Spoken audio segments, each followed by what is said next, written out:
Guys, welcome back to my channel. It is just Betty.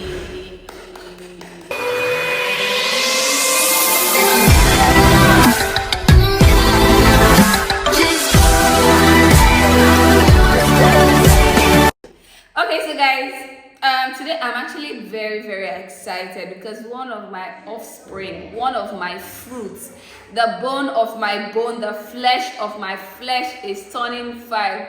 I'm talking about no other person than my headache, no other person than my udon bakara, the finest, freshest second son in this universe. He is turning 5, and I'm super excited because if only you know what my journey has been with this boy, you would join me to say thank you, Jesus, for this child. They say destiny children have problem. I did not understand it until I jammed this destiny boy. And I'm still waiting for him to unravel himself because he's such a mystery. Okay, so guys, I'm going to be bringing him into the video a little much later, but let's just go through a little bit of my journey with Jayce Ogu. His name is also Efe, so Efe Jayce Ogu. He's my second son, and he was born on the 5th of March 2020 something, 2019, yeah, 2019. So he was such a peaceful boy. I remember the first time I set my eyes on him. It was love at first sight. Starting from when I was pregnant, I had an active first baby. And when I found I was pregnant again, I was happy. I was expecting a girl, and I went for a scan and I saw a boy. Actually, we went with one of my friends too that had one son. I was expecting the second child. So we did the scan together. Hers was a girl, and we were both praying for girls, and mine was a boy. I cried that day. I was like, Jesus, this is what I want these two boys do. Like, I'm not finished struggling with my first son. I want to now add another boy. I was like, maybe no, you cannot do this. You cannot do this. That was when I started questioning God. I said, why are you giving me a boy right now? I cannot handle it. I'm already stressed out from the first boy. I cried that day in the hospital, and people were just looking at me like a mad woman. And I'm like, these people, they will not even understand what I'm going through.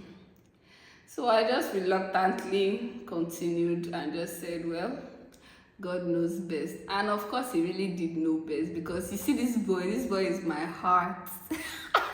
He's my heart, it's my body, it's my soul, it's everything. I love all my children equally, but you see that one that has your mumu button? As in, he has, the other ones may not have my mumu, but you see this boy, he has my mumu button. Forget it, he's using me. So when it was time to give birth to him, it was literally one of my easiest delivery. It was one of my easiest delivery because although the labor wanted to be prolonged, it wasn't, because he was already there. I mean, that child that is helping you out. Like, I wasn't even really in labor, but this boy was pushing. Like, you will see my stomach rolling. I would just stand like this, and my stomach is going everywhere. I'm like, what's happening? The doctor said the baby is kind of distressed, so we're going to go into surgery. And I'm like, so when the doctor stepped out, the nurse walked in and was like, let me just bust your water first and let's see how it goes. So she immediately bust the water and everything was gushing up. And next thing she was like, this baby's already at your entrance. Like, there's no need to be operated upon. I'm like, how now? Because I just basically started labor. It wasn't even progressing. But the nurse was like, see, your baby's already here. And I was less than 6 cm and my baby had crown. Usually they crown about 9 cm and then you can now push out. So the doctor now asked me, do I want to risk it? I said, fine, I'll risk it. Yes, I'll risk it instead of going in for CS. But because I'm already here, I've gone through all of that labor pain. Why do CS now? And I said, okay, if you're fine to risk it, that means you should be pushing at 7 cm. I'm like, okay, can I? He said, I don't know. Can you?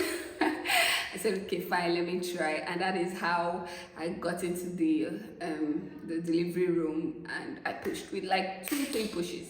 He was out at 7 cm. But trust me, the tear was ta ta ta ta ta ta ta ta ta, like, because of course the place was not well open enough to accommodate a human head. But anyways, like I said, it was still one of the easiest deliveries I had. The only painful part was the stitching. It took a lot of time. It took over 2 hours for them to stitch me because my cervix and my passage was equally torn, apart from every other place that was, flatted.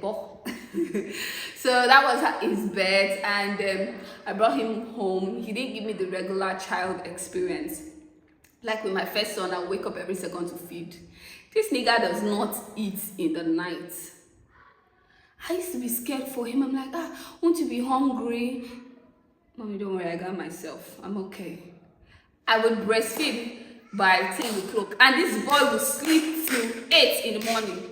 The only child in this life that would, as in, throughout the night, he was asleep. All day, every night, he sleeps. So there was no waking up in between the night to come and breastfeed or anything. I'm talking of since childhood, though. Maybe after that, like, first week, that maybe he was trying to adjust to it. He just changed, and he was giving me peace. He was chubby, he was good, he was everything nice, everything I dreamed about. He was yellow. That's why they gave him that name, Udon Bakara. Because when I gave birth to him, he was shining. I'm like, is that my baby? Is that my baby? Oh! So that was it, and he continued being the best child until he clocked 1. Guy, when this guy clocked 1, I didn't know what hit me. He changed from to... He was no longer sleeping even 1 second. My son would sleep around 4 a.m. and wake up around 7 a.m. He was so hyperactive, was putting things in his mouth. He was doing everything wrong, like everything to make me go insane. So yeah, guys, this is my champion. Jayce, how old are you turning? 5. Are you serious? Are you happy? What are your hobbies? What do you like doing? I like to drink juice and biscuits. What's your best meal? Actually, What's your best food? golden one. Golden Mon. He's my Golden Mon baby. What do you want as your birthday gift? Party pack And biscuit and juice. only if you promise me that you'll be the best Jayce in the whole world. Yes. You promise? And ice cream. Do you promise that you'll never make me worry again? Yes. You promise to do the right things at all times? Yes. You promise to love me? Yes. You promise to protect me? Yes.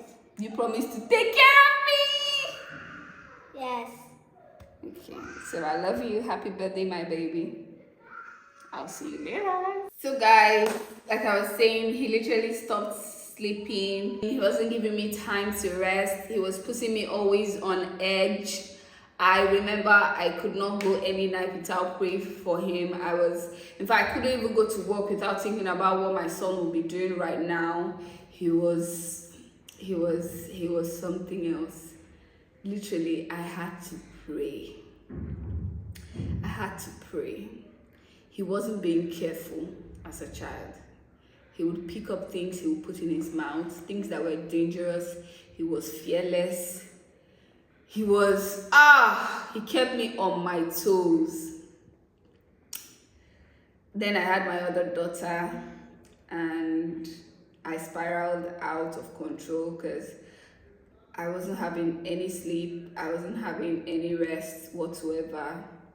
I was always thinking about him. I could be breastfeeding and he would do something nasty. He would run away. So I'm actually putting this out there for parents to know that you're not the only one going through that if you are going through it. There are some children like that, and all you have to do if you have a child like that is to pray.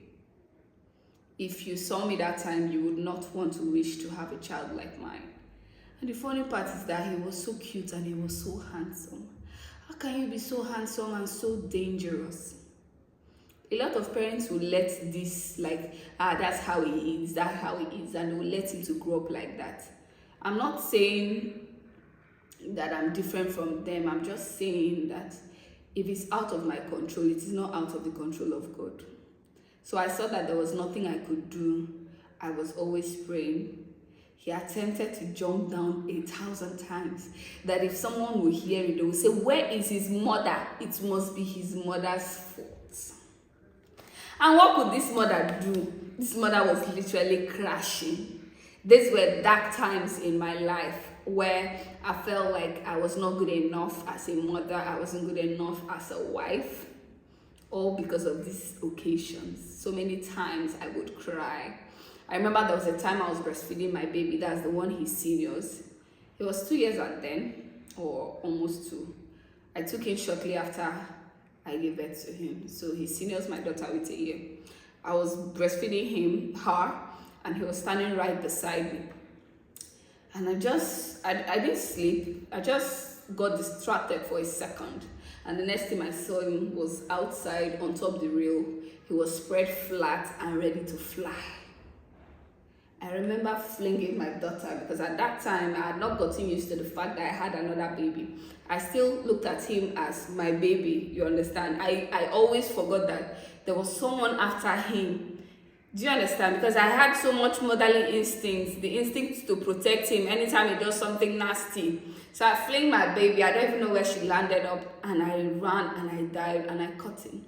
I caught him and I stayed there and I shouted and I cried and I cried.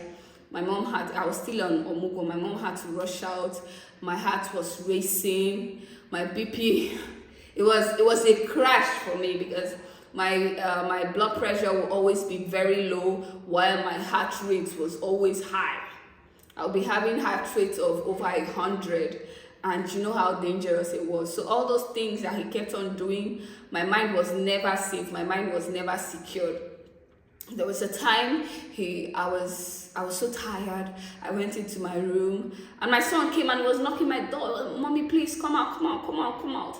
I said, leave me alone. You people should leave me. I'm tired. I've not slept. I'm tired. And I was like, Mommy, now please come out. The first one, not this one. Mommy, please come out, come out. I said, no, I wasn't going to listen to him. I needed to rest.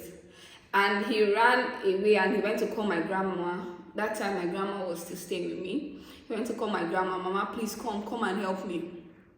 And my grandma went outside and she saw that my second son was about to jump down from the balcony.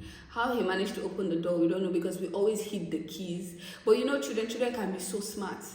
I took all the necessary precautions, but at every time, he always flouted them. He took the keys, he opened the door, and he was struggling to jump out. So when she brought him down, she came and she banged on my door. Open this door, open this door. You call yourself a mother. I said, what is it? You should leave me, I'm tired. And then I opened the door and she explained the thing for me. I wept. I just fell down on the ground. I was crying. I got my first son together with me. I said, thank you so much. Thank you so much. If you had not done something about it, I would have lost my son, number one. If you had gone to help him, both of you would have fallen down and I would have lost my children. So I made sure that I appreciated him a lot for helping me to save my son. And the thing is that right from start, I don't know, God inspired me that I should hand over this my second son into my first son's hand. Because you know they are children, they can easily catch up on themselves. That was how my son kept on helping me with this my baby. And today I can see that 70% of those his characters, those things that he does without having fear, has been neutralized. There's a day this guy brought in a lizard into my kitchen, a big lizard, caught it and dropped it in my kitchen. All of us ran away. I'm like, where do you get this mind from? Me, I can't even go close to these things and you're going to catch them. Some other time he picked up a millipede and came to, he just knocked on my door. No, mommy. I said, come in. He came in, he ran. He said, Mommy, I caught a snake for you. And he dropped it on my bed. If you see me, I flew up. I said, whoa, snake, where? He said, Mommy, look at your snake. He said, wait, so if it's snake, you will bring it for me. It's me that the snake will not bite. It did not see you to bite, so it's me, the mother. So there were so many things that he did that got me questioning myself and my capabilities as a mom. But I'm glad that today I don't have to be so scared about him, even if I still am. I place his matter in the altar of God, and God always takes care of it for me. So that's it about my precious Udom Bakara, the one that holds my heart. Okay, so help me wish him a happy 50th birthday. We're wishing him long life, we're wishing him prosperity, we're wishing him everything good. Difficult things will be made simple for him. What he has will not finish until plenty more is added. Anything he needs for his life to be smooth shall be available for him in Jesus' name. Thank you guys for watching my channel. Don't forget to subscribe, hit the like button, and continue waiting for our updates. Okay, thank you.